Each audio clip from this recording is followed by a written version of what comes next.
ഏവർക്കും സ്വാഗതം.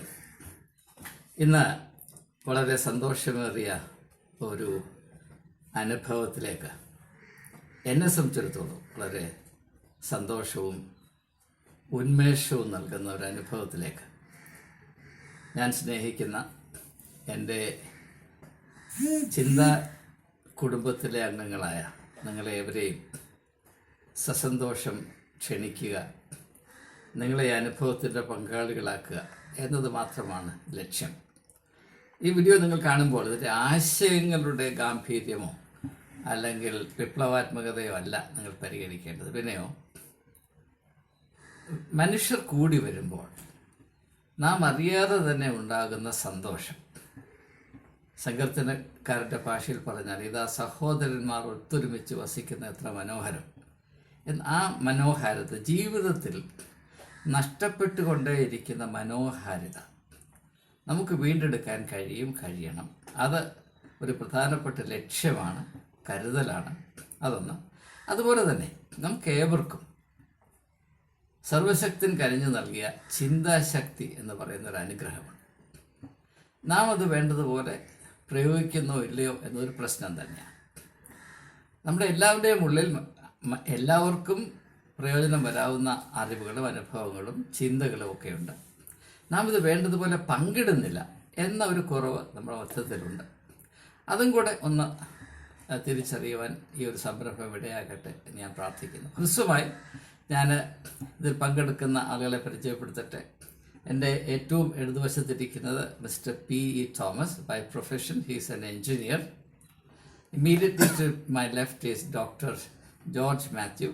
He's a doctor. ഞാനൊരു അധ്യാപകനാണ്. ഇപ്പോൾ 3 പ്രൊഫഷൻസിൽ ഉണ്ട്.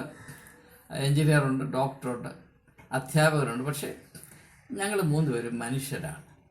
അതാണ് ഞങ്ങളുടെ ഏറ്റവും വലിയ അഭിമാനവും ഏറ്റവും വലിയ സമ്പത്തും ഏറ്റവും വലിയ അഡ്രസ്സും അത് തന്നെയാണ് എന്ന് പറയുന്നതിൽ എനിക്ക് സന്തോഷം. അപ്പോൾ ഉദ്ദേശിക്കുന്ന ചില കാര്യങ്ങൾ തുറന്ന് ചിന്തിക്കുക, ഒരുമിച്ച് ചിന്തിക്കുക, അതിനെപ്പറ്റിയുള്ള അഭിപ്രായങ്ങൾ തുറന്ന് പറയുക. അതിൽ നിങ്ങളൊരു നിശബ്ദ പങ്കാളിത്തം വഹിക്കും എന്ന പ്രതീക്ഷയിൽ ഞങ്ങൾ മുൻപോട്ട് പോകട്ടെ. എനിക്ക് ആദ്യമായിട്ട് ഞങ്ങളുടെ പരിഗണനയ്ക്ക് എടുക്കാനുള്ളത് വേദപുസ്തകത്തിലുള്ള ഏറ്റവും പ്രത്യേകതയുള്ള അല്ലെങ്കിൽ ആശയഗാംഭീര്യമുള്ള അല്ലെങ്കിൽ സമാനതയില്ലാത്ത ഒരു പ്രസ്താവനയാണ് യേശു ലോകത്തിൻ്റെ വെളിച്ചമാകുന്നു എന്നുള്ളത്. യോഹന്നാന്റെ സുവിശേഷം 9-ാം അധ്യായത്തിൻ്റെ 5-ാം വാക്യത്തിൽ യേശു പറയുന്നു, ഞാൻ ഈ ലോകത്തിലായിരിക്കുമ്പോൾ ലോകത്തിൻ്റെ വെളിച്ചമാണ്. അതിനുശേഷം നിങ്ങൾ ലോകത്തിൻ്റെ വെളിച്ചമാകണം. മത്തായിയുടെ സുവിശേഷം 5-ാം അധ്യായത്തിൻ്റെ 14, 15, 16 വാക്യങ്ങൾ, നിങ്ങൾ ലോകത്തിൻ്റെ വെളിച്ചമാണ്. അങ്ങനെയുള്ളൊരു ദർശനം, അതിൻ്റെ ഉത്തരാവകാശികളായി ക്രിസ്ത്യാനികളെന്ന് പറയുന്ന ഒരു വിശ്വാസ സമൂഹം, ലോകത്തെമ്പാടും പരന്നു കിടക്കുന്ന ഒരു വലിയ വിശ്വാസ സമൂഹം. എന്തുകൊണ്ടോ യേശുവിൻ്റെ ഈ സാർവലൗകികമായ ദർശനത്തെ വേണ്ടതുപോലെ മനസ്സിലാക്കുവാനും അത് അർഹിക്കുന്ന വിധത്തിൽ ലോകത്തിൽ അനുഭവവേദ്യമാക്കുവാനും ചെയ്യുന്നതിൽ സഭകൾ പരാജയപ്പെട്ടുവോ എന്നൊരു ചോദ്യം ഇപ്പോൾ നിലനിൽക്കുന്നു. അത് അല്പസമയം ഒന്ന് പരിഗണിക്കുന്നത് ഉചിതമാണ് എന്ന് കരുതുകയാണ്. എങ്ങനെയാണ് ലോകത്തിൻ്റെ വെളിച്ചമായ യേശുവിനെ ഒരു മതവിഭാഗത്തിൻ്റെ സ്വകാര്യ സ്വത്താക്കി മാറ്റിയത്? അതിനെപ്പറ്റി എന്താണ് പറയാനുള്ളത്? ഞാൻ ദീർഘകാലമായിട്ട് വിശ്വസിച്ചു വന്നൊരു കാര്യം, ഈ യേശു ക്രിസ്തുവിനെ ക്രിസ്ത്യാനിയുടെ സ്വത്തിൽ നിന്നുള്ള ആ ഒരു പരിഗണനയിൽ നിന്ന് മാറ്റാതെ യേശു ക്രിസ്തുവിൻ്റെ വലിപ്പം ലോകത്തിന് മനസ്സിലാകത്തില്ല. കാര്യം, ഇന്ന് ലോകം കണ്ടിട്ടുള്ള ഏറ്റവും വലിയ ചിന്തകനായിട്ടുള്ള വിവേകാനന്ദ സ്വാമിജികൾ പറഞ്ഞിട്ടുണ്ട്, മഗ്ദലക്കാലത്തി മറിയം അവള് കണ്ണുനീര് കൊണ്ട് യേശുവിൻ്റെ തൃപ്പാദങ്ങൾ കഴുകി. ഞാൻ അന്നുണ്ടായിരുന്നെങ്കിൽ എൻ്റെ ഹൃദയ രക്തം കൊണ്ട് യേശുവിൻ്റെ രക്തം കഴുകുമായിരുന്നു, പാദം കഴുകുമായിരുന്നു എന്ന് പറഞ്ഞു. ആ യേശു ക്രിസ്തുവിനെ ഒരു കച്ചവട ചരക്കായിട്ട് ലോകത്തിൽ പ്രദർശിപ്പിക്കുകയും ഇന്ന് റോഡിലിട്ട് വലിച്ചത് കച്ചവടമാക്കിക്കൊണ്ടിരിക്കുന്നത് ഈ ക്രിസ്ത്യാനി എന്ന് പറയുന്ന ഒരു വർഗത്തിന്റെ സ്വഭാവമായിട്ട് മാറിയിരിക്കുക. അതാണ് എന്നെ ഏറ്റവും കൂടുതൽ വേദനിപ്പിക്കുന്നത്. കാര്യം ഞാൻ ജനിച്ച സമയം മുതൽ ഞാനൊരു ക്രിസ്ത്യാനിയായി ജനിച്ചു പോയതാണ് ക്രിസ്തുവിനെ എനിക്കറിയാൻ വയ്യാതെ പോയത്. അപ്പോൾ അതൊരു വലിയ പ്രസ്താവനയാണ്. വാസ്തവത്തിൽ എല്ലാവരുടെയും ശ്രദ്ധ പതിയേണ്ട ഒരു യാഥാർത്ഥ്യം അതിലടങ്ങിയിട്ടുണ്ട്. ക്രിസ്ത്യാനി നമ്മൾ സാധാരണ വിചാരിച്ചിരുന്നത് ഒരു ക്രിസ്ത്യ കുടുംബത്തിൽ ജനിക്കുന്നതും അങ്ങനെ പരിശീലിപ്പിക്കപ്പെട്ട് വളർന്നു വരുന്നതും ഒരു വലിയ അഡ്വാൻറ്റേജാണ് എന്ന് ധരിച്ചു വെച്ചിരുന്ന ഒരു കാലത്ത് നമ്മൾ. എന്നാൽ ഇപ്പോൾ അനുഭവത്തിൻ്റെ വെളിച്ചത്തിൽ നമ്മൾ ഓരോരുത്തരും മനസ്സിലാക്കി വരുന്നത് അത് ഉദ്ദേശിച്ചതുപോലെ ആയിരുന്നില്ല. ഉദ്ദേശിച്ചവരായിരുന്നില്ല. കാര്യം എന്ന് പറഞ്ഞു കഴിഞ്ഞാൽ ക്രിസ്തുവിനെ ഒരു ചരിത്ര പുരുഷനായിട്ട് ഞാൻ പഠിക്കാൻ എനിക്ക് ഇട വന്നിരുന്നെങ്കിൽ ഇന്ന് ക്രിസ്തുവിനെ കുറിച്ചുള്ള എൻ്റെ അറിവ് ഇതിലൊക്കെ 1000 മടങ്ങ് കൂടുതലായിരുന്നു. കാര്യം നമ്മൾ ഈ പഠിത്തം തുടങ്ങുമ്പോഴേ ക്രിസ്തുവിനെ ഒതുക്കിയിട്ട് ബാക്കിയുള്ള ബിസിനസ് പഠിപ്പിക്കാനായിട്ടുള്ള ഒരു സംരംഭമാണ് നമ്മുടെ സഭ ഉണ്ടാക്കി വെച്ചിരിക്കുന്നത്. ക്രിസ്തു ആരായിരുന്നെന്നോ ക്രിസ്തുവിന്റെ വെളിച്ചം എന്തുവായിരുന്നെന്നോ എങ്ങും ഞാൻ പഠിച്ചിട്ടില്ല. എനിക്ക് അറിവായപ്പം മുതൽ ഞാൻ ജന്മനാ ഒരു ഓർത്തഡോക്സ് ആണോ പാത്രികേസ് ആണോ എന്ന് എനിക്കറിയത്തില്ല. കോട്ടയത്തെ അന്തരീക്ഷം മാറുമ്പോൾ ഞാൻ പാത്രികേസ്, കോട്ടയത്ത് വേറൊരു തീരുമാനം എടുക്കുമ്പോൾ ഞാൻ ഓർത്തഡോക്സ്. അല്ലാതെ ഇതിനകത്തിലെ എന്തോ വിശ്വാസം എന്നൊന്നും എനിക്കിതുവരെ മനസ്സിലായിട്ടില്ല. ഞാൻ 3ാം ക്ലാസ്സിൽ പഠിക്കുമ്പോൾ സൺഡേ സ്കൂളുണ്ട്. സൺഡേ സ്കൂൾ എന്ന് പറഞ്ഞു കഴിഞ്ഞാൽ അത് അങ്ങനെ വലിയ കാര്യമൊന്നുമില്ല. അതിനകത്ത് കുറച്ച് എക്സസൈസ് എന്ന് പറഞ്ഞു കഴിഞ്ഞാൽ കുറേ തിരുമേനിമാരുടെ പേരോ അത് ഇതൊക്കെ പഠിപ്പിച്ച് വൃത്തിയാക്കുക. അത് ഞങ്ങളുടെ ഒരു സാർ അഭിമാനപൂർവ്വം പറഞ്ഞിട്ടുണ്ട്. നമ്മുടെ സഭ ലോകത്തെ 1ാമത്തെ സഭയാണ്. യേശുക്രിസ്തുവിന്റെ സഹോദരനായ ജെയിംസ് സ്ഥാപിച്ച സഭയാണ്. അത് ആദ്യത്തെ പാത്രിയാർക്കീസ്, അദ്ദേഹത്തിന്റെ പേര് യാക്കോബ്, യേശുക്രിസ്തുവിന്റെ സ്വന്തം സഹോദരൻ. അന്നേരം കത്തോലിക്ക സഭയെക്കാളും മുമ്പ് അത് പിന്നെ അന്ത്യോക്യയിൽ സ്ഥാപിതമായി. അങ്ങനെ പറഞ്ഞ് ഞാനതങ്ങ് നമുക്കൊരു അഭിമാനം വരുമല്ലോ. എന്റെ സഭ ഭയങ്കര സഭയാണ്, ആദ്യത്തെ സഭയാണ്, ഒരു ഗുമ്മ തോന്നി. അത് കഴിഞ്ഞ് ഒരു 3-4 വർഷം കഴിഞ്ഞപ്പോ ഈ സാധു തന്നെ പറഞ്ഞു, പാത്രികീസിനെ തെറി വിളിച്ചുകൊണ്ട് നമുക്ക് കോട്ടയത്ത് കാതോലിക്കാതെ ആഘോഷിക്കാൻ പോകും. അന്ന് മുതൽ എനിക്കൊരു ഇച്ചിരി ഒരു സംശയം.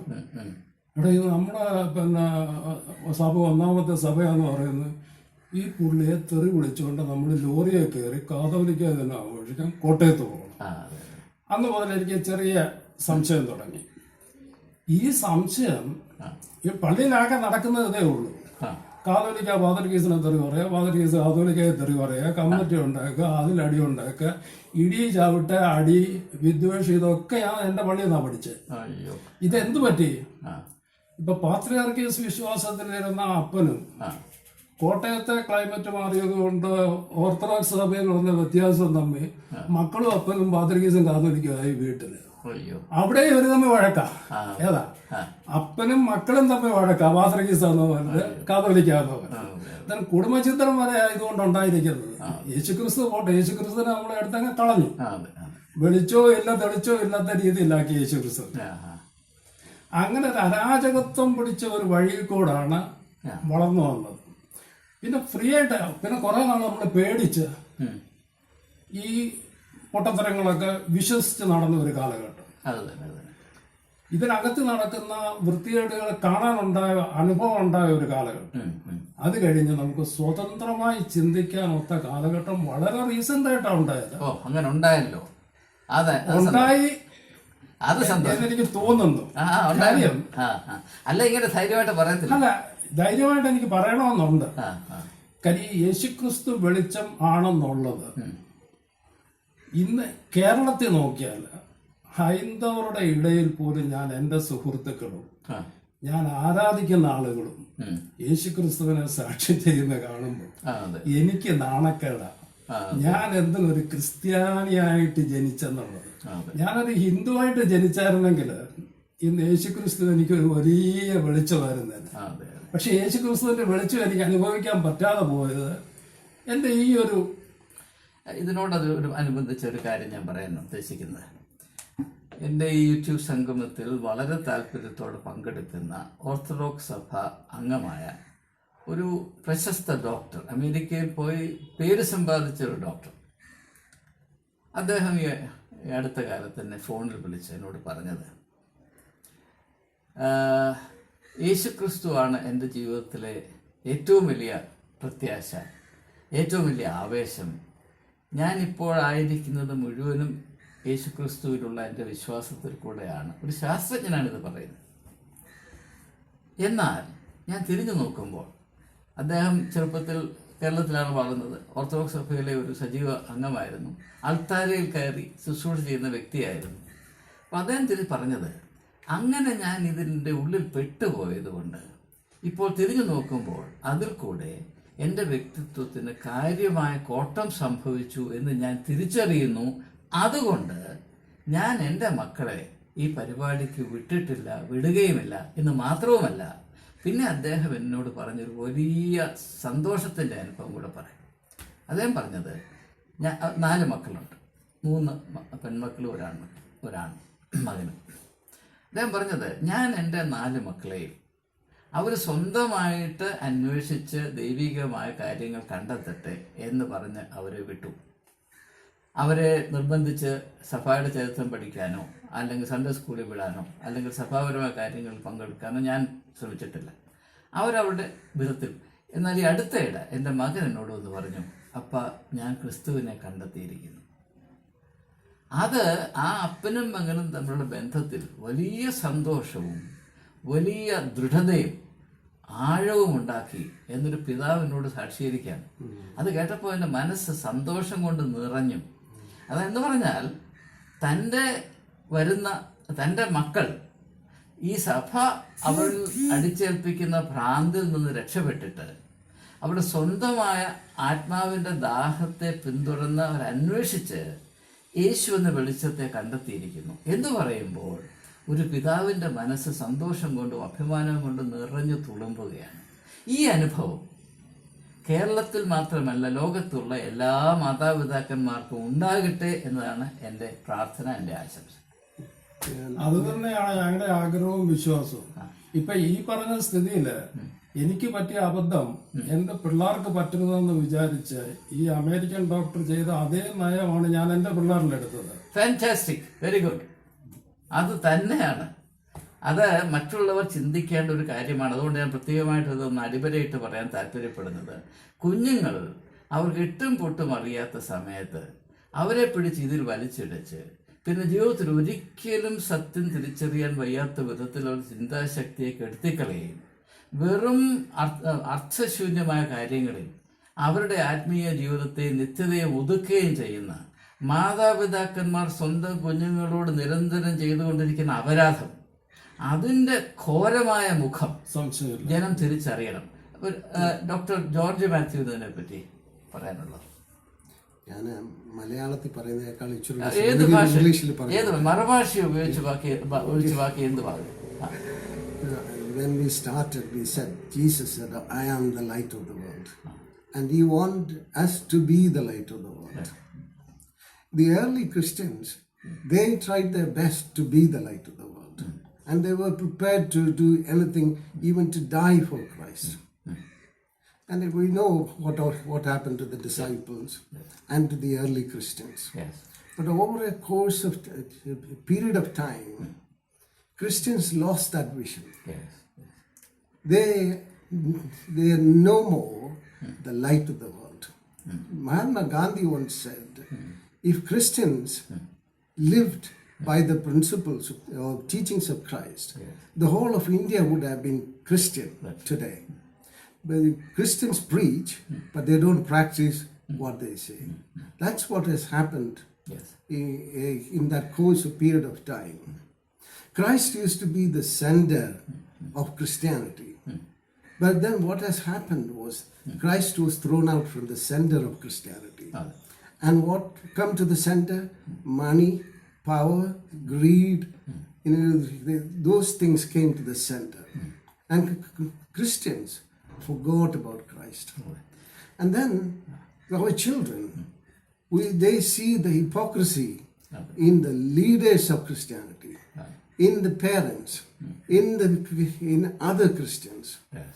And then when they see the hypocrisy in the elders, they, we are no more a role model to them. Absolutely. And they go away from Christianity, the teachings of Christ. This is what has happened to Christians all over the world. I mean, there will be pockets of, people who are living truly as Christ taught. Yes. അപ്പോൾ അവിടെ നിൽക്കുന്ന പ്രശ്നം, യേശു ലോകത്തിൻ്റെ വെളിച്ചമാണ് എന്നത് സഭയ്ക്ക് എക്കാലത്തും അറിയാവുന്നൊരു കാര്യമായിരുന്നു. സഭ എക്കാലത്തും പ്രസംഗിച്ചും പ്രഖ്യാപിച്ചും നടന്നൊരു കാര്യമാണ്, ഒരു വിഷയമായിരുന്നു. അത് പ്രസംഗിച്ചുകൊണ്ടിരിക്കെ പിന്നെ എങ്ങനെയാണ് ഈ ഒരു വലിയ അട്ടിമറി ചെയ്യാൻ സാധിച്ചത്, എന്തുകൊണ്ടാണ് ചെയ്തത്, എങ്ങനെയാണ് ഇത് സംഭവിച്ചത് എന്നറിയാൻ നമ്മുടെ കേൾക്കുന്ന ആളുകൾക്ക് താല്പര്യമുണ്ടാകും. അതിനെപ്പറ്റി നമുക്ക് എന്തെങ്കിലും മനസ്സിൽ വരുന്നതൊക്കെ ഒന്ന് പങ്കിടാം. ഈ വലിയ ഒരു അട്ടിമറി എങ്ങനെയാണ് സംഭവം? പ്രധാനമായിട്ട് നമുക്കറിയാം, യേശു ഒരു സംഘടനാപരമായ ക്രമീകരണത്തിലും താല്പര്യം കാണിച്ചിരുന്നില്ല. യേശു ഒരു സഭയുണ്ടാക്കിയില്ല. അപ്പം ആളുകൾ ചോദിക്കും, മത്തായിയുടെ സുവിശേഷം 16-ാം അധ്യായത്തിൽ യേശു പത്രോസിനോട് പറയുന്നില്ലേ, ഈ പാറമേൽ ഞാൻ ഒരു സഭ പണിയും. യേശുവിന് സഭയെപ്പറ്റി ഉണ്ടായിരുന്ന വിഭാവന ഇത്ര മാത്രമേ ഉണ്ടായിരുന്നുള്ളൂ. 2 or 3 പേർ എൻ്റെ നാമത്തിൽ എവിടെ കൂടിയാലും ഞാൻ അവിടെ മധ്യത്തിലുണ്ട്, അതാണ് സഭ. അല്ല വലിയ കെട്ടിടം ഉണ്ടാക്കണമെന്നോ ബഡ്ജറ്റ് ഉണ്ടാക്കണമെന്നോ മറ്റുള്ളവരെ പൊരുതി കീഴടക്കണമെന്നോ കോൺവർ ചെയ്യണമെന്നോ ഒന്നും യേശു പഠിപ്പിച്ചില്ല. അയൽക്കാരനെ സ്നേഹിക്കണം, മറ്റുള്ളവർ നിങ്ങൾക്ക് ചെയ്യണമെന്ന് നിങ്ങൾ ഉദ്ദേശിക്കുന്നത് അവർക്കും ചെയ്യണം, സ്വാർത്ഥത ഉപേക്ഷിക്കണം, എല്ലാവരെയും സ്നേഹിക്കണം, എല്ലാവർക്കും വേണ്ടിയും കരുതണം, ഭൂമിയുടെ ഉപ്പാണ്, ലോകത്തിൻ്റെ വെളിച്ചമാണെന്നൊക്കെ പറഞ്ഞ അതൊക്കെ മാറ്റിയിട്ട് എന്തും സംഘടനയായി കഴിയുമ്പോൾ സംഘടനാപരമായ സ്ഥാപിത താല്പര്യങ്ങൾ ഇതിൽ അങ്ങ് കയറി സ്ഥാനം പിടിക്കും. അല്ല, അതിന് ഒരു ഉദാഹരണം എന്ന് പറഞ്ഞാൽ, യേശുവിന് 12 ശിഷ്യന്മാരുണ്ടായിരുന്നു. അതിൽ യൂദായ ഒരു ശിഷ്യനാണ്. എന്നിട്ട് ആ യൂദായ ഫോളോ ചെയ്യുന്നതിനും വലിയ കുഴപ്പമില്ലല്ലോ.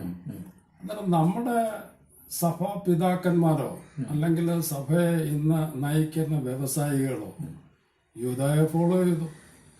ഏത് സംഗതിയും ഒരു പ്രയോജനമുള്ള കാര്യം ചെയ്തിട്ടല്ല ഉള്ളോ കാര്യം. ഇപ്പൊ യേശു ക്രിസ്തു കടത്തിനെ കിടന്നുറങ്ങി കിട്ടുന്നത് കഴിച്ചു. പക്ഷെ ഇന്നത്തെ യേശു ക്രിസ്തുവിനെ റെപ്രസെന്റ് ചെയ്യുന്ന ആളിനോട് റോൾസ് റോയ്സ് എങ്കിലും ഇല്ലെങ്കിൽ എങ്ങനെ ഭരിക്കുന്നത്? ഈ റോൾസ് റോയ്സ് നടക്കുന്ന ആള് അതല്ല, റോൾസ് റോയ്സ് വാങ്ങിക്കണമെങ്കിൽ യൂദായെ ഫോളോ ചെയ്തെങ്കിലല്ല. അന്നേരം യേശു ക്രിസ്തുവിനെ ന്യായമായിട്ടും വിറ്റേ പറ്റൂ. ഇത് വളരെ സിമ്പിളാണ്. അതേസമയം ഇന്ന് സഭയെ നയിക്കുന്ന ഒരു ഇടയന് ഏതെങ്കിലും ഒരു കടത്തിലേക്ക് കിടന്നുറങ്ങിയാൽ മതിയെങ്കിൽ യേശു ക്രിസ്തുവിന്റെ വെളിച്ചം വെളി വന്നേനെ. ആ കടത്തിലേക്ക് കിടന്നുകൊണ്ട് പറഞ്ഞാല് യേശു ലോകത്തിന്റെ വെളിച്ചം വാങ്ങുന്നെന്ന് മരിക്കുന്നിടം വരെയും പറയും. എന്ന് പറഞ്ഞാൽ ഒരു വിധത്തിൽ പറയുമ്പോൾ ലൗദോക്യ സഭയിൽ യേശുവിന് കടക്കാൻ അവസരമില്ല, അനുവാദമില്ല. കാരണം അതൊരു വലിയ സഭയായിട്ട് വളർന്നു, സമ്പത്തുള്ള സഭയാണെന്നോട് പറഞ്ഞിട്ടുണ്ട്. അപ്പൊ സമ്പത്തുള്ള സഭയ്ക്കകത്ത് യേശുവിന് കയറാനൊക്കെ, സമ്പത്തിനെ കൊതിക്കുന്ന സഭയ്ക്കകത്ത് യേശുവിന് സ്ഥാനം ഉണ്ടാകത്തില്ല. അപ്പോൾ അങ്ങനെ വന്നപ്പോൾ ഒന്നുകിൽ സ്വത്ത് അല്ലെങ്കിൽ യേശു എന്നായി. ഒന്നുകിൽ സ്വത്തെന്ന് പറയുമ്പോഴേ യേശുക്രിസ്തുവിന്റെ പരീക്ഷണങ്ങളില് സാത്താൻ വലിയ മലയെ കൊണ്ടുപോയിട്ട് പറയുന്നുണ്ട്, നീ എന്നെ ഒന്ന് നമസ്കരിച്ചാൽ മതി. ഇതെല്ലാം യേശുക്രിസ്തു തന്നെ വഴി കാണിച്ചു കൊടുത്ത്. അന്നേരം ഇപ്പോഴത്തെ ആൾക്കാരെ നോക്കിയപ്പോഴ് അങ്ങനെ നമസ്കരിച്ചു കഴിഞ്ഞാൽ ഈ സാധനം എല്ലാം പോരും. അവരെന്ത് ചെയ്തു? മറ്റേ പുള്ളിയെ നമസ്കരിക്കാൻ തുടങ്ങി. അല്ലാതെ യേശുക്രിസ്തുവിനോട് അവർ ഒരു ദ്രോഹവും ചെയ്തില്ല. ഈ മറ്റേ പുള്ളിയെ എല്ലാം തരാമെന്ന് പറഞ്ഞ പുള്ളിയെ അങ്ങ് നമസ്കരിച്ചു. അത്ര മാത്രമേ ഉള്ളൂ. അപ്പം സാത്താന്റെ കയ്യിൽ നിന്നുള്ളത് കിട്ടുകയും ചെയ്യും, യേശുവിന്റെ പേര് എടുക്കുകയും ചെയ്യും, യേശുവിന്റെ പേര് കച്ചവടത്തിന് ഉപയോഗിക്കുകയും ചെയ്യും. അതൊരു ബ്രാൻഡ് നെയിം തന്നെ ഉള്ളൂ. സ്വത്തുക്കൾ അതല്ലാതെ ഈ സഭകളിലെ, മലയാളത്തിൽ പറയാൻ സ്വത്തുക്കൾ അല്ലാതെ ഈ സഭകളിലെല്ലാം വന്നത് ഒത്തിരി ആചാരങ്ങൾ. ഈ ആചാരങ്ങൾ ഇൻട്രൊഡ്യൂസ് ചെയ്തത് എല്ലാം ഈ ആളുകളെ, സാധാരണയുള്ള ആളുകളെ കൺട്രോൾ ചെയ്യാനായിട്ടുള്ള ഒരു പ്രവൃത്തിയായിരുന്നു. വളരെ ശരി. എന്തെല്ലാം ആചാരങ്ങളാണ്. ഈ ആചാരങ്ങൾ ഇല്ലായിരുന്നെങ്കിൽ ഇവരുടെ ഈ leaders of the church, they won't have the authority over the people. അപ്പോൾ അതിനു വേണ്ടിയാണ് ഈ ഒത്തിരി ആചാരങ്ങൾ കൊണ്ടുവന്നിരിക്കുന്നത്. യേശുക്രിസ്തു പഠിപ്പിച്ച പ്രിൻസിപ്പിൾ ആണെന്നുണ്ടെങ്കിൽ നമ്മൾ love, joy, peace, patience, kindness, faithfulness, goodness, gentleness, self-control, and in addition forgiveness. All those things are the qualities of Christ. അതാണ് ഒരു ക്രിസ്ത്യൻ മൂവ്മെന്റിന് വേണ്ടി, ഒരു ചർച്ചിന് വേണ്ടി. അതെല്ലാം പോയിട്ട് ഇപ്പോഴേ they have been replaced by other things. And അതാണ് മിസ്റ്റർ പി തോമസ് പറഞ്ഞത്. ഇത് കച്ചവട ചരക്കാക്കാൻ ഒക്കാത്ത കാര്യങ്ങളാണ് യേശുവിലുണ്ടായിരുന്നത് മുഴുവനും. ഇപ്പൊ സ്നേഹത്തെ, കരുണയെ, നീതിയെ, സത്യത്തെ, കൃപയെ, ഇത് എങ്ങനെയാണ് കച്ചവടം ചെയ്യുന്നത്? അതേസമയം അന്ധവിശ്വാസത്തെ കച്ചവടം ചെയ്തു, ആചാരങ്ങളെ കച്ചവടം ചെയ്തു. അതുകൊണ്ട് യൂദായെ സാത്താനെ കൈലങ്ങെടുത്തു. അത്രേ ഉള്ളൂ. അപ്പോൾ യേശു വിഭാവന ചെയ്ത സഭയുടെ അടിത്തറ ഇന്നില്ല. യൂദ ആണ് ഇതിന്റെ അടിത്തറ എന്ന ഒരു പ്രതീതിയെങ്കിലും ഉണ്ടാകത്തക്ക അവസ്ഥയാണ് ഇപ്പോൾ നിലനിൽക്കുന്നത് എന്നത് ഇപ്പോൾ ഇവിടെ നടക്കുന്ന യാക്കോബ ഓർത്തഡോക്സ് ചർച്ചിൽ അതെല്ലാം നമുക്കറിയാം. പണക്കൊതി കൊണ്ട് മാത്രമാണ്. അധികാരക്കൊതി രണ്ട്. പിന്നെ രാഷ്ട്രീയ സ്വാധീനവും. ഇപ്പം 7 ലക്ഷം അംഗങ്ങളുള്ള ഒരു സഭയിൽ അത് 14 ആയാൽ അത്രയും സ്വാധീനം കൂടും, വരുമാനം കൂടും, സ്വാധീനം കൂടും, പിന്നെ ലൗകികമായ പല സുഖങ്ങള്, നേട്ടങ്ങള്. അപ്പൊ ഇവിടെയൊക്കെ യേശുവിനെ അടുപ്പിക്കാൻ കൊള്ളത്തില്ല. എനിക്ക് വളരെ നാളുകളായിട്ടുള്ള ഒരു സംശയം, യേശുക്രിസ്തുവിന്റെ സ്വഭാവം വെച്ച് നമ്മൾ നോക്കുമ്പോൾ യേശുക്രിസ്തു ഒരു സഭ സ്ഥാപിക്കാനായിട്ട് ഉദ്ദേശിച്ച് കാണുമോ? ഒരിക്കലുമില്ല. യേശു വിഭാവന ചെയ്ത് ഇത്രയേ ഉള്ളൂ, 2-3 പേർ. എന്താണെന്നറിയാം, നമുക്കറിയാം, നിങ്ങൾ 2 പേരും എന്നെ സന്ദർശിക്കാൻ വന്നപ്പോൾ എൻ്റെ മനസ്സിലുണ്ടായ സന്തോഷം. കാരണം മനുഷ്യരുടെ സ്വഭാവത്തിൽ നമുക്കുള്ളതെല്ലാം ഒന്ന് പകരുവാനുള്ളൊരു വ്യഗ്രതയുണ്ട്. ഒരു നല്ല കാര്യം എൻ്റെ മനസ്സിൽ വന്നാൽ 2 പേരെ ഒന്ന് അറിയിച്ചാൽ എനിക്കൊരു സന്തോഷമാണ്.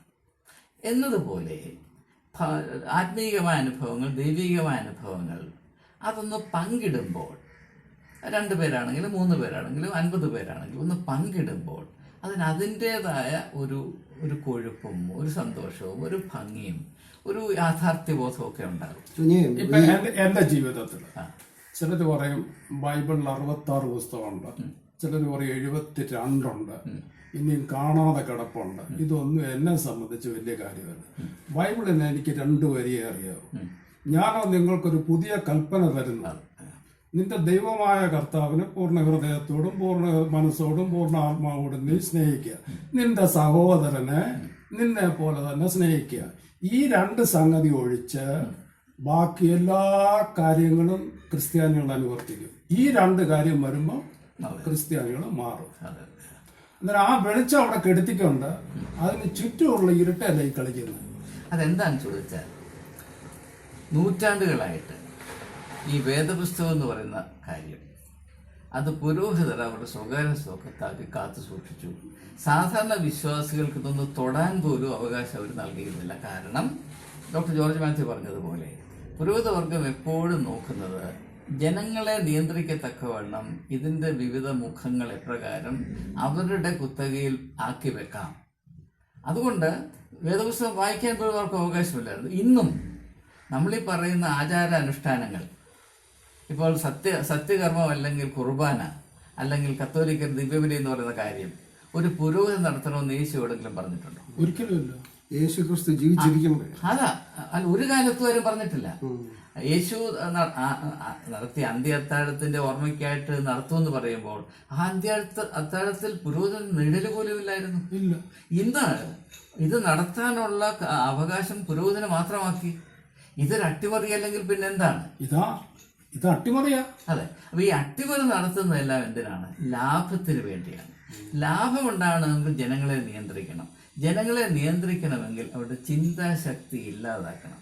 പൊതുജനം വാസ്തവത്തിൽ മനസ്സിലാക്കേണ്ട ഒരു കാര്യം, ഈ യാന്ത്രികമായി നാം ആചാര അനുഷ്ഠാനങ്ങൾ ആവർത്തിച്ചുകൊണ്ടേയിരിക്കുമ്പോൾ നമ്മുടെ തലച്ചോറിനെ അത് നിർജ്ജീവമാക്കുകയാണ്. It has a deadening effect on your brain. നമ്മൾ ഒരേ കാര്യം ഒന്നിരുന്ന് ഒരു 10 വർഷം ഒന്ന് റിപ്പീറ്റ് ചെയ്ത് നോക്കി, തലച്ചോറ് പോഞ്ഞു പോകും. യാതൊരു പ്രയോജനമില്ലാത്ത കാര്യമാണ്. അതുകൊണ്ടാണ് ആളുകൾ ഞായറാഴ്ച ആരാധനയ്ക്ക് എന്നിരിക്കുമ്പോൾ ഒരൊറ്റ മനുഷ്യർ പോലും അവരുടെ മനസ്സ് ഈ ചൊല്ലുന്ന അല്ലെങ്കിൽ പറയുന്ന കാര്യങ്ങളോട് ബന്ധമുള്ളതല്ല. അവർ യാന്ത്രികമായിട്ട് ഇത് കുരിശ് വരയ്ക്കുന്നു, അല്ലെ ബാറയ്ക്കുപോലും അടിക്കുന്നു, അങ്ങനെ പോവുകയല്ലാതെ മനുഷ്യൻ്റെ ഈ തലച്ചോറുമായിട്ട് ബന്ധമുള്ള ഒരു കാര്യവും ഇതിനകത്തില്ല എന്ന് പറയുമ്പോൾ അതെത്ര ഭീകരമാണ്. മനസ്സിലായി? എന്നിട്ട് പിന്നെ എങ്ങനെയാണ് നമ്മൾ ഈ വെളിച്ചമെന്ന് പറയുമ്പോൾ അത് ലോകത്തിൽ എല്ലാവർക്കും അറിയാം. മനുഷ്യൻ്റെ ശരീരത്തിൽ വെളിച്ചമില്ല, മനുഷ്യൻ്റെ മജ്ജയിലും മാംസത്തിലും വെളിച്ചം, മനുഷ്യൻ്റെ മനസ്സിലാണ് വെളിച്ചം, അല്ലേ? അപ്പോൾ യേശു ലോകത്തിൻ്റെ വെളിച്ചമാണെന്ന് പറഞ്ഞാൽ നല്ലതായി അർത്ഥത്തിൽ ആഴത്തിൽ യാഥാർത്ഥ്യങ്ങളെ മനസ്സിലാക്കാനുള്ള ചിന്താശക്തിയും കൂടെ യേശുവുമായിട്ട് ബന്ധമുള്ളതാണെന്ന് ഒരിക്കലും സഭ പറയത്തില്ല. പറഞ്ഞാൽ സഭയ്ക്ക് തട്ടുകയാണ്. മാത്രമല്ല, ചിന്തിക്കുന്നവൻ അപകടകാരിയാണ്, അവനൊന്ന് നൂട് രക്ഷപ്പെടണമെന്നേ പറയത്തുള്ളൂ. പക്ഷേ ഇങ്ങനെയുള്ള പലവിധമായ കുപ്രചരണങ്ങൾ നടത്തിയിട്ടാണ് ജനങ്ങളെ ഇത്രമാത്രം അധപ്പതിപ്പിച്ചൊരു സ്ഥിതിയിൽ കൊണ്ടാക്കി വെച്ചത്. ഇത് ഇന്ന് മാത്രമല്ല, യേശുവിൻ്റെ കാലത്ത് യേശു അന്ന് നോക്കുമ്പോൾ അന്നത്തെ മത അടിമകളായിരുന്ന ആളുകളുടെ അവസ്ഥ യേശു എന്താണ് പറയുന്നത്? ഇടയില്ലാത്ത ആടുകളെ പോലെ അവർ വലഞ്ഞും ഇടഞ്ഞും നിൽക്കുകയാണെന്നല്ലേ പറയുന്നത്. മനുഷ്യൻ്റെ അവസ്ഥ എക്കാലത്തും പരിതാപകരമായിരുന്നു. അപ്പം അതുകൊണ്ട് എൻ്റെ പ്രധാനപ്പെട്ട ഒരു കരുതൽ എന്താണെന്ന് ചോദിച്ചാൽ, ചിന്ത എന്താണെന്ന് ചോദിച്ചാൽ, ലോകത്തിന് ഈ ദൈവികമായ ഇടപെടലിൽ കൂടെ യേശു ജനിച്ചത് മനുഷ്യാവസ്ഥയിൽ ദൈവത്തിൻ്റെ ഇടപെടലായിട്ടാണ് ഞാൻ മനസ്സിലാക്കുന്നത്. ആ ഇടപെടലിൽ കൂടെ മനുഷ്യജാതിക്ക് ആകമാനം സർവ്വലൗകികമായി സംഭവിക്കേണ്ടിയിരുന്ന അനുഗ്രഹം അത് മുഴുവനും നശിപ്പിച്ചു കളഞ്ഞു. അത് വർഗീയതയുടെ ഒരു മുഖമുദ്രയാക്കി മാറ്റിക്കളഞ്ഞു. ഇതാണ് എന്നെ അലട്ടുന്ന ഏറ്റവും വേദനാജനകമായൊരു കാര്യം. ഞാൻ എൻ്റെ ഒരു പ്രത്യാശ, എനിക്കറിയത്തില്ല അത് എത്രമാത്രം നടക്കുമെന്ന്. യേശു ക്രിസ്തു എന്ന വെളിച്ചം അത് അതുപോലെ തന്നെ നിൽക്കുക. ഈ കാർമേഘം മൂടിയേക്കുന്ന പോലെ ഈ സഭ ആ വെളിച്ചത്തെ മറച്ചു വെച്ചിരിക്കുക. ഈ കാർമേഘം പോയി കഴിയുമ്പോൾ ആ വെളിച്ചം പിന്നെയും തെളിയും. അതാ ഞാൻ യേശു ക്രിസ്തുവിന്റെ രണ്ടാം വരവായിട്ട് എന്റെ മനസ്സിൽ ഞാൻ ആഗ്രഹിക്കുന്നതും പ്രതീക്ഷിക്കുന്നതും. Very good. It's a beautiful thought. It's a beautiful thought. ഒരു കാര്യം പറഞ്ഞിട്ട്, യേശു ക്രിസ്തുവിന്റെ ജീവിതം നമ്മൾ പഠിക്കുമ്പോൾ യേശുക്രിസ്തു ഒരിക്കലും സഭ ഉണ്ടാക്കാനായിട്ട് ശ്രമിച്ചിട്ടില്ല, അല്ലേ? സത്യമല്ലേ? തീർച്ചയായിട്ടും തീർച്ചയായിട്ടും. ഒരിക്കലും ഒരിടത്തും നമ്മളത് വായിച്ചിട്ടില്ല. ആരെയും സ്ഥാനപ്പെടുത്തിയില്ല, ആരെയും കൺവേർട്ട് ചെയ്യാൻ നോക്കിയില്ല. മനുഷ്യൻ നന്മ വരണം എന്ന് വിടുതൽ നൽകി. യേശുക്രിസ്തു try to make changes in the life of people. That's correct. അതല്ല ഇപ്പോഴും നടക്കുന്നത്.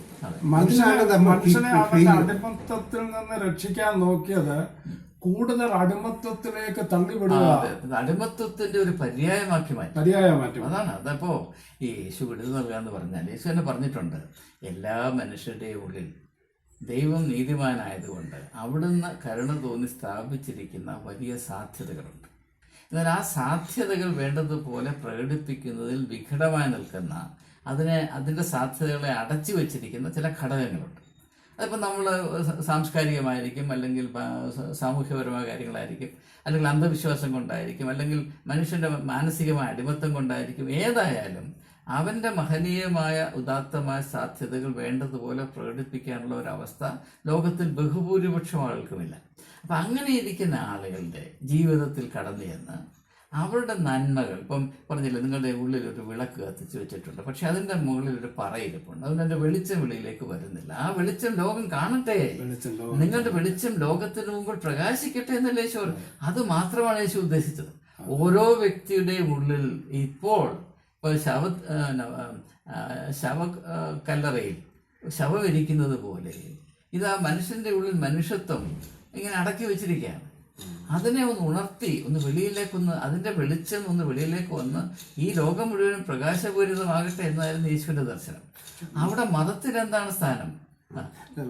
മനുഷ്യനെ അടിമയാക്കി വെച്ചിരിക്കുന്നത് ഈ ആചാരങ്ങളും ട്രഡീഷൻസും കൊണ്ടാണ്. 100%. യോഹന്നാൻ സ്ലീഹ എഴുതി, യേശുവിനെ കുറിച്ച് പറയാനുള്ളതെല്ലാം പറഞ്ഞു കഴിഞ്ഞാൽ വലിയ ലൈബ്രറി വേണമെന്ന് പറഞ്ഞു യേശു പറഞ്ഞിട്ടുണ്ട്. യേശുവിനെതിരായിട്ട് ഇപ്പൊ നടന്നുകൊണ്ടിരിക്കുന്ന കാര്യങ്ങൾ എഴുതണമെങ്കിൽ ഈ ലോകത്തുള്ള ലൈബ്രറികൾ മുഴുവൻ പോരാ. അത് കുറച്ചൊക്കെ അറിയാവുന്ന ഒരു വ്യക്തിയാണ് ഞാൻ, അതെ. നേരിട്ട് അനുഭവിച്ച വ്യക്തിയാണ്. അതെ അതെ എന്നിട്ട് ഇപ്പൊ എന്റെ അനുഭവം തന്നെ എഴുതണമെങ്കിൽ ഒരു നല്ല ലൈബ്രറി വേണം. അതെ അതെ. അപ്പോൾ മിസ്റ്റർ പി തോമസ് ഒരു പാരമ്പര്യ ഓർത്തഡോക്സ് കുടുംബത്തിൽ ജനിച്ച് ഓർത്തഡോക്സ് വിശ്വാസത്തിൽ അടിയുറച്ച് വിശ്വസിച്ച് സഭാ ജീവിതത്തിൽ സക്രിയമായി പങ്കെടുത്ത് വളർന്നു വന്ന വ്യക്തിയാണ്. ഡോക്ടർ ജോർജ് മാത്യു മാർത്തോമാ സഭയുടെ ഒരു പ്രധാനപ്പെട്ട പങ്ക് ഉത്തരവാദിത്തം വഹിച്ചൊരു കുടുംബത്തിൽ നിന്ന് വന്ന വ്യക്തിയാണ്. ഞാൻ CSI പാരമ്പര്യത്തിൽ ജനിച്ചു വളർന്നെന്നൊന്നും പറയാനെ കൊണ്ടൊക്കത്തില്ല. പിന്നെ CNI പാരമ്പര്യത്തിൽ തളർന്ന് ഒരു വ്യക്തിയാണ്. അപ്പോൾ 3 സഭകളെ പ്രതിനിധീകരിച്ചുള്ള ഒരു സമ്മേളനം പോലെയാണിത്.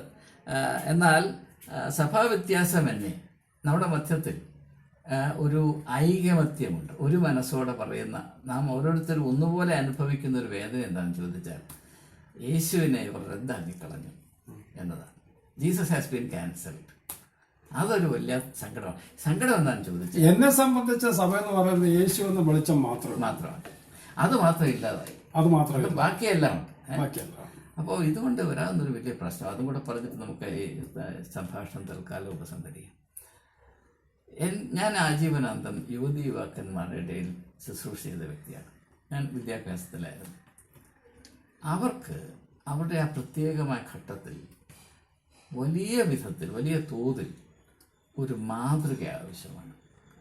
ഇപ്പം യുവതി യുവാക്കന്മാരുടെ ഏറ്റവും വലിയ ആവശ്യം എന്താണെന്ന് ചോദിച്ചാൽ ഞാൻ നിസ്സന്ദേഹം പറയും, മാതൃകയാണ് അവരുടെ ആവശ്യം.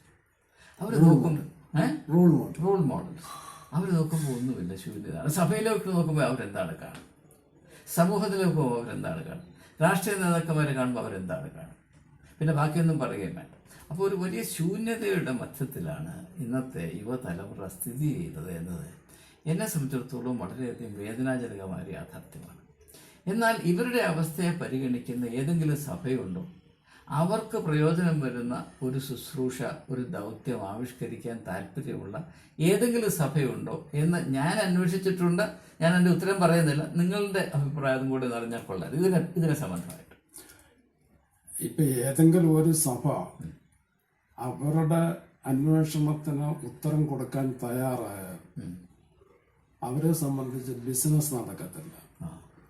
ആരെങ്കിലും അത് നഷ്ടപ്പെടുത്താൻ തയ്യാറായെങ്കിൽ ഇത് സംഭവിക്കാം. കാര്യം ഈ വെളിച്ചം ഇപ്പോഴും ഇവിടെ നിൽക്കുക. ഈ വെളിച്ചത്തെ ശരിക്കും മനസ്സിലാക്കാനുള്ള കാര്യം അറ്റ്ലീസ്റ്റ് ഇവർ ഈ കാർമേഘം മാറ്റിക്കൊണ്ട് യുവജനങ്ങൾക്ക് ഈ വെളിച്ചം നേരിട്ട് കൊടുക്കാനുള്ള ഒരു പ്രൊവിഷൻ ഉണ്ടാക്കിയാലും ആ ആഗ്രഹം നടക്കും. കുറഞ്ഞ പക്ഷം അവരന്വേഷിച്ച് കണ്ടുപിടിക്കാനുള്ള അനുമതിയായാലും കൊടുത്താൽ മതി. അത് മതി, വേറെ ഒന്നും ചെയ്യണ്ട. അതിനകത്തൊന്ന് തടസ്സമിരുന്നാൽ മതി, വഴി മുടക്കാതിരുന്നാൽ. അതെ, യേശു അന്നത്തെ പരീശന്മാരെ പറ്റി പറഞ്ഞു, ഇവർ ദൈവരാജ്യത്തിൽ പ്രവേശിക്കുകയുമില്ല, മറ്റുള്ളവർ പ്രവേശിക്കാൻ അനുവദിക്കുകയും. അതേ പരിപാടി അത് തന്നെ ഇപ്പോഴും നടക്കുന്നത്. ചർച്ചിലും ഇങ്ങനെ പ്രസ്ഥാനങ്ങളുണ്ട്, ലൈക്ക് യുവജന സഖ്യം എന്ന് പറയും. എന്നാൽ ഈ യങ്സ്റ്റേഴ്സിന് അതുകൊണ്ട് എന്തുമാത്രം പ്രയോജനം വരുന്നു എന്നുള്ളത് വളരെ സംശയമാണ്. അവിടെ വേണ്ടിയത് റോൾ മോഡൽസിനെയാണ് ആവശ്യം. To live by the principles, not hypocrisy, but what they see around is hypocrisy. That's a major problem. And if you want to bring the youth to, Christian living or to Christ's principles, we need to have lots of people who are role models. Without it will be a serious role model എന്ന് പറയുമ്പോൾ യേശുവിൻ്റെ ദർശനത്തിൽ അത് വളരെ ലഘുവായ ഒരു കാര്യമാണ്. അതായത് യേശു പറഞ്ഞു അതിൻ്റെ ഒറ്റ കാര്യം മതി. എന്താണ്? നിങ്ങൾ അറിയുന്നതും നിങ്ങൾ പ്രവർത്തിക്കുന്നതും ഒന്നായാൽ മതി. പർവ്വതപ്രസംഗം അവസാനിക്കുന്നത് എങ്ങനെയാണ്? ഞാൻ പറയുന്ന കാര്യങ്ങൾ കേട്ട് അതനുസരിച്ച് പ്രവർത്തിക്കുന്നവൻ പാറമേൽ വീടുപെടുന്ന ബുദ്ധിയുള്ളതിന് സദൃശം. That's what I quoted about Gandhi. That's right. ഇപ്പം ഗാന്ധി എന്ന് പറയുന്നത്, ഇപ്പം ഗാന്ധി സ്വർഗത്തിൽ പോകുമെന്ന് പറഞ്ഞപ്പോൾ മാർത്തമാക്കാരാകപ്പാടെ അങ്ങ് തുമ്മി വിളറി കറങ്ങി മുറുക്കി അവർക്ക് സഹിക്കാൻ വയ്യ. വാസ്തവത്തിൽ യേശുവിൻ്റെ ആദർശങ്ങൾ ഏതെങ്കിലും വിധത്തിൽ ശ്രദ്ധേയമായി ഒന്ന് പ്രാവർത്തികമാക്കാൻ ശ്രമിച്ചൊരു വ്യക്തി ഗാന്ധിയാണ്. അതുകൊണ്ടാണ് ഈ സ്റ്റാൻലി ജോൺസ് പറഞ്ഞത്, ഗാന്ധി ഇല്ലാത്തൊരു സ്വർഗം എനിക്ക് വിഭാവന ചെയ്യാൻ വയ്യ എന്ന് പറഞ്ഞപ്പോൾ മാർത്തമാക്കാരൻ്റെ ബോധി കളി. എന്ത് ചെയ്യും? Actually, Gandhi, from what I read, Gandhi wanted to become a Christian. He liked the teachings of Christ, and he was a great admirer of Christ. But absolutely. the Christians put him off. യേശുവിൻ്റെ പർവ്വതപ്രസംഗങ്ങൾ ഗാന്ധിയെ പോലെ മനസ്സിലാക്കുകയും ബഹുമാനിക്കുകയും അത് പ്രയോജനപ്പെടുത്തുകയും ചെയ്ത ഒറ്റ ക്രിസ്ത്യാനികൾ ഭാരതത്തിലില്ല. ലോകത്തിൽ തന്നെ ഇല്ല. അല്ല, അപ്പൊ അങ്ങനെ ഒരു വ്യക്തി സ്വർഗത്തിൽ വരുന്നെന്ന് പറഞ്ഞാൽ നമുക്കൊന്ന് വീർപ്പുമുട്ടലാണ്. എങ്ങനെ സഹിക്കും മനസ്സിലാക്കണം. ഈ അല്പത്തരം നമ്മൾ ഈ റോൾ മോഡൽ എന്ന് പറയുമ്പോൾ ഈ അല്പത്തരത്തിന്റെ കൂടിൽ നിന്ന് എന്ത് റോൾ മോഡൽ ആര് പ്രാപിക്കുമെന്നാ പറയുന്നത്? ഒന്ന് മനസ്സിലാക്കി. You said about loving God and loving your neighbor or loving your brother as yourself. Gandhi was trying his best to do that. ഗാന്ധിയെ കൊന്നത് അതുകൊണ്ടല്ലേ. ഗാന്ധി അവസാനം കൊല്ലാനാണ് തീരുമാനിച്ചത്. ഇപ്പൊ ഇന്ത്യ പാകിസ്ഥാൻ വിഭജനത്തിന് ശേഷം ഒരു ഫോർമുല ഉണ്ടായിരുന്നു. പാകിസ്ഥാൻ ഒരു കോമ്പൻസേഷൻ കൊടുക്കണം. വേണ്ടത് 50 കോടി രൂപ നമ്മൾ അങ്ങോട്ട് കൊടുക്കണം. അത് കൊടുക്കാതിരുന്നപ്പോൾ ഗാന്ധി ഫാസ്റ്റ് ചെയ്യാൻ തുടങ്ങി, ഉപവസിക്കാൻ തുടങ്ങി. അവരോട് നീതി കാണിക്കണം എന്ന് പറഞ്ഞപ്പോൾ അദ്ദേഹത്തെ രാജ്യത്തിൻ്റെ ദ്രോഹിയായി കാണുകയാണ്. അദ്ദേഹത്തെ കൊന്നില്ലെങ്കിൽ ഹിന്ദു മതത്തിന് ഭാവിയില്ല എന്ന് പറഞ്ഞ്. അപ്പോൾ ഈ ഗോഡ്സേയുടെ why I killed the Mahatma എന്ന് പറഞ്ഞ ഒരു പ്രസ്താവനയുണ്ട്. 4-5 പേജേ ഉള്ളൂ. എല്ലാവരും എടുത്ത് പോയി നെറ്റിൽ നിന്ന് കിട്ടും. അദ്ദേഹം പറയുന്നത് ഇയാൾ ഹിന്ദുമതത്തിൻ്റെ ശത്രുവായിരുന്നു. അപ്പം അങ്ങനെയുള്ളൊരു വ്യക്തി എങ്ങനെയാണ് സഹിക്കുന്നത്? അല്ല, ഈ ക്രിസ്ത്യാനികളുടെ ഇടയ്ക്ക് ഈ ക്രിസ്തു സഭയില് അത് ഇപ്പം ഇത് പറഞ്ഞു തുടങ്ങിയില്ലെന്നേ ഉള്ളൂ. ക്രിസ്തു ഒരു ശത്രുവാ. അയ്യോ, അത് പറയണ്ട. ഗാന്ധിയെ പോലെ ക്രിസ്തു ഒരു ശത്രുവാ. അതുകൊണ്ടല്ലേ അത് വിളിച്ചു പറയുന്നില്ലെന്നേ ഉള്ളൂ. മിസ്റ്റർ തോമസ്, അത് പറയേണ്ട ആവശ്യമില്ല. കാരണം അങ്ങനെ മാത്രം പ്രവർത്തിക്കുമ്പോൾ അത് പ്രത്യേകിച്ച് എടുത്തു പറയേണ്ട കാര്യമില്ല. അത് പുത്തിരിയാണെങ്കിൽ എടുത്തു പറയണം. അതുകൊണ്ടല്ലേ ഞാൻ പറഞ്ഞ പോലെ Christ has been taken out of the centre and he has been puttu away somewhere in the periphery. ഇപ്പൊ എൻ്റെ അനുഭവം തന്നെ പറഞ്ഞാൽ ഞാൻ സെന്റ് സ്റ്റീഫൻസ് കോളേജിന്റെ പ്രിൻസിപ്പലായിരുന്നപ്പോൾ യേശുവിൻ്റെ ഒരു ആദർശം, അതായത് ഞാൻ ദരിദ്രരോട് സുവിശേഷം അറിയിക്കാൻ വന്നു. അപ്പം ഞാൻ എന്ത് ചെയ്തു? അത് ഹയർ എഡ്യൂക്കേഷനിൽ നമുക്ക് പ്രാവർത്തികമാക്കാൻ ഒക്കുമോ? ഞാൻ പാവപ്പെട്ടവർക്ക് വേണ്ടി ഒരു പ്രത്യേക പരിഗണനയിൽ അഡ്മിഷൻ നടത്തുന്നത്. അത് തന്നെ ആദ്യം എതിർത്തത് സഭയാണ്. CNI ഡൽഹി ഡയസിസ് ആണ് എന്നോട് പറഞ്ഞത് ഇത് വലിയ അപകടമാണ്, മണ്ടത്തരമാണ്, ഇത് സഭയുടെ ലാഭത്തിന് വേണ്ടി പണവും പ്രാബല്യവുമുള്ള ഹിന്ദു മേലക്കിടയിലുള്ള ആളുകളെ സ്വാധീനിക്കാനായിട്ട് സൃഷ്ടിച്ച സ്ഥാപനമാണ് സെന്റ് സ്റ്റീഫൻസ് കോളേജിൻ്റെ ചരിത്രം എന്നാണ് ABCD അറിയുമ്പോൾ തലകളിൽ പറയുന്നത്. അത് വെള്ളം പോലെ അരക്കി കുടിച്ച മനുഷ്യനാണ് ഞാൻ. എന്നോടാണ് പറയുന്നത് ഇതിനു വേണ്ടിയാണ്, അതിനു വേണ്ടിയാണ്, കച്ചവടത്തിന് വേണ്ടിയാണെന്ന് പറഞ്ഞു മനസ്സിലായി. അപ്പോൾ അതുകൊണ്ട് യേശുവിൻ്റെ ആദർശം നാം എവിടെയെങ്കിലും പാലിക്കാൻ ശ്രമിച്ചാൽ ആദ്യം നമ്മുടെ കാല് വെട്ടുന്ന സഭയാണ്. എൻ്റെ അനുഭവമാണ്. അതുകൊണ്ട് ആരും അങ്ങനെ അല്ലെന്ന് എന്നോട് പറയത്തില്ല, അല്ലേ? അപ്പോൾ തന്നെയുമല്ല, കോളേജിൽ അഴിമതിയില്ലാതെ ഭരണം നടത്തണമെന്ന് പറഞ്ഞപ്പോൾ പിന്നെ എന്നെ അവിടെ വെച്ച് പൊറുക്കത്തില്ല എന്ന നിലപാടെടുത്തത് സഭയാണ്. സഭയെ കൊണ്ട് ഒക്കുമോ അത് ചെയ്യാൻ? ഞാനൊരു 3 വർഷം മുൻപ് തിരുവല്ല YMCA എന്നെ വിളിച്ചിട്ടൊരു ടോക്ക് പോയി. അപ്പം ഞാനവിടെ പറഞ്ഞു, യേശുവിൻ്റെ ആദർശങ്ങൾ നമുക്ക് നടപ്പിലാക്കാൻ ഒക്കുമോ? അപ്പം ഞാൻ എൻ്റെ അനുഭവത്തിൽ നിന്ന് ചില കാര്യങ്ങൾ പറഞ്ഞു. അപ്പോൾ ഒരു കോഴഞ്ചേരി കോളേജിൻ്റെ പ്രിൻസിപ്പൽ റിട്ടയർ ചെയ്തൊരു മനുഷ്യൻ അവിടെ ഇരിപ്പാണ്. അദ്ദേഹം എഴുന്നേറ്റ് അദ്ദേഹത്തിന് രോഷം സഹിക്കാൻ വയ്യ. അദ്ദേഹം പറയുന്നത്, താൻ ഏത് ലോകത്തിലാണ് വസിക്കുന്നത്?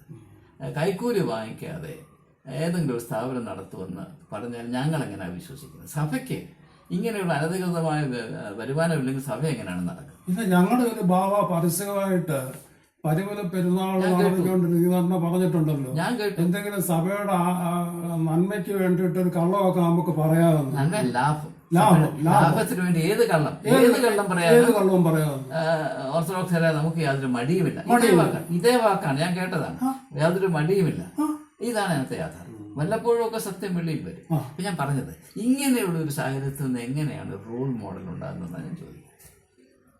ഏതായാലും ഇത്രയും ദീർഘിപ്പിച്ചത് കൊണ്ട് ഞാൻ ഇനിയും ബാക്കിയുള്ള കാര്യങ്ങൾ മറ്റൊരു സന്ദർഭത്തിലായിക്കട്ടെ. ഈ ചർച്ചയിൽ പങ്കെടുത്ത മിസ്റ്റർ P. തോമസിനോടും ഡോക്ടർ ജോർജ് മാത്യുവിനോടുമുള്ള എൻ്റെ നന്ദി, സ്നേഹം, ബഹുമാനം അറിയിക്കുന്നു.